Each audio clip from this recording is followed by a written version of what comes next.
You know, proud of our guys for finding a way to win. You know what? I want to start by just how awesome it is the student turnout here tonight. I think we set a record for students, is what I was told, 3,800 students. That's incredible, you know, and that's so awesome to see the energy that they bring and the excitement that they bring to college basketball and to Moby Arena. So I can't thank them enough, and that was awesome. And they really helped pull us through here, and sometimes that's what it takes. And as far as the game goes, you know, I'm proud of our guys for finding a way to win. New Mexico, we knew that this is an aggressive group. They're fast, they're aggressive, they kind of play freewheeling. And you got to give them a lot of credit. You know, they made shots. When we made mistakes, they made us pay. But I did think our attention to detail was poor, you know, tonight in a lot of situations, you know, where we'd make a couple good plays and then we'd fall asleep. You know, we didn't communicate defensively when we needed to at times, and we didn't turn it over much, but it seemed like every time we turned it over, it led to a layup for them. They were the catastrophic turnovers, you know, that we call them. And so our guys found a way, but a lot of you got to give New Mexico a lot of credit. But I wasn't happy with our attention to detail at times tonight. I know everybody focuses in on who you start, but as a coach, isn't it more important to you who you have on the floor at the end? And it seems like Chandler Jacobs is there a lot. Yeah, he just, you know, we were talking about, he just keeps coming on, and I thought his presence defensively, you know, helped change the game for us.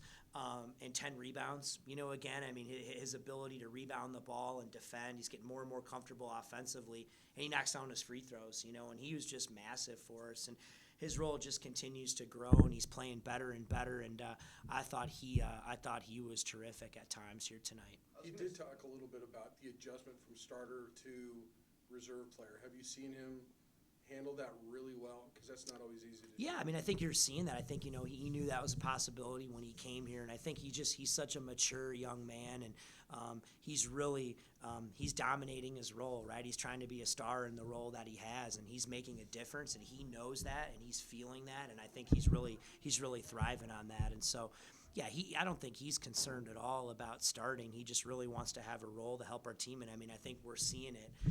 He's making a huge difference for us. I was just going to say, was this game kind of in a nutshell what you knew he could bring, you know, on both ends each game when you were recruiting him? Yeah, I mean, we really felt like his presence, his athleticism, his experience would be great for us. And in much anything, he's just a great person, you know, and we really thought he'd fit in great with our culture and really want to be part of our team. And I think that's critical, you know, and so it's not just the talent, but it's his wanting to be in the role and accepting the role that he has. And he just keeps getting better and better and better, and that's huge for us. David called it a Nicoism of love the paint, like the three. Kind of early, mid-second half there, did you really make a point of like, hey, get it inside and start? Yeah, I think I thought, you know, for whatever reason, we're not shooting the ball, you know, as well as we've been. And sometimes you just go through, you know, streaks like that. But, yeah, we always say love the paint, like the three.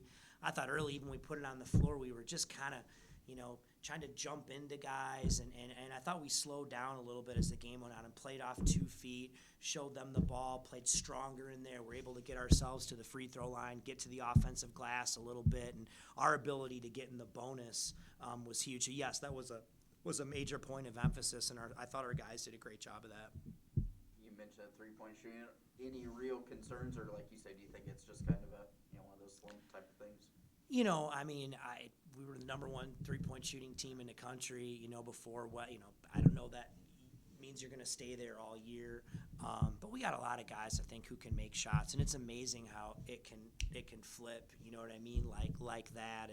And I think we've been there before. I have a lot of confidence in that, but that's not something you can just count on every game. You can't count on you're going to make shots every game, and you got to find other ways. And you know, I just didn't think, you know, defensively, I thought we had 2 great practices leading up to this, and for whatever reason, you know, we didn't execute what we needed to, but you got to give New Mexico a lot of credit. I mean, Richard's done a great job. He's got those guys playing hard, and you see it. I mean, Jalen House is a handful, you know what I mean? And they got guys who can make shots, and if you let them get going and get into a rhythm early, it can be really, really difficult. another guy was on the floor at the end, and Jalen Lake hit 2 big free throws. Was he mainly on there because of the way he was playing defensively tonight? Yeah, I really like his length. He just plays with great poise and maturity. You know, it just doesn't, as a true freshman, it just doesn't look too big for him. He looks like he wants to be in there, and he just keeps learning and growing. And so I really like his presence out there, in particular on defense. I think he makes good decisions, and that's huge for us. And so he just continues to earn our trust, and he's a guy I'm really excited about. Obviously, you'll turn, more specific focus to Air Force tomorrow, but what's it like going, pretty much two the most different styles as you can face back-to-back games? Yeah, I mean, I think that you got to embrace a little bit of that. Some of that's fun, and yeah, it's going to be a complete 180, just stuck in the mud, kind of, slow paced.